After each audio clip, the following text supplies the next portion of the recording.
এরপরে প্রশ্ন হলো, নবীজি সাল্লাল্লাহু আলাইহি সাল্লামের জানাজা কে পড়িয়েছেন?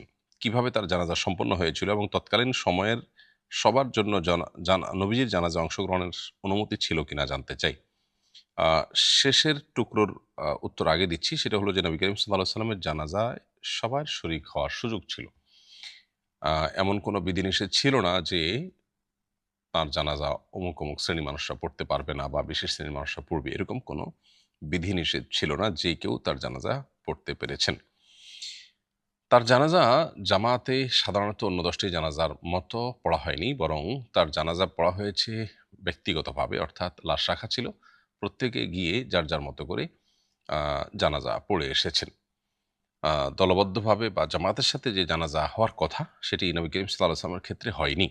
কেন হয়নি তার উত্তর খুবই পরিষ্কার। সেটা হলো যে মূলত তার ওয়াফাতের পর খলিফা কে হবেন, তার প্রতিনিধি কে হবেন, সে বিষয়টি সাহাবীগণ তখনও চূড়ান্ত করতে পারছিলেন না। একদিকে নবী সাল্লাল্লাহু আলাইহি সাল্লামের ওয়াফাতের পর তারা অত্যন্ত আ বেদনায় ভেঙে পড়েছিলেন এবং আ একটা অস্বাভাবিক গুমোট পরিস্থিতি তাদের মধ্যে ছিল।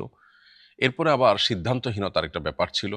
সব মিলিয়ে যেহেতু তার প্রতিনিধি কে হবেন সেটি চূড়ান্ত করা যায়নি, সেজন্য একটি পর্যায়ে এসে আ নবী করিম সাল্লাল্লাহু আলাইহি ওয়াসাল্লামের জানাজা পড়াও দরকার। তখন আ ব্যক্তিগতভাবে পড়ার সিদ্ধান্ত সাহাবা একরাম নিয়েছেন। কারণ জামাতের সাথে নামাজ যদি হয়, সেক্ষেত্রে যিনি ইমামতি করলেন তিনিই প্রতিনিধি কিনা, মানুষের কাছে ভুল বার্তা যাবে, অথচ বিষয়টা চূড়ান্ত হয়নি। এই ইস্যুগুলোকে মাথায় রেখে সাহাবা একরাম যার মতো করে জানাজা পড়েছেন এবং এই জানাজায় যে কেউ শরিক হতে পেরেছেন।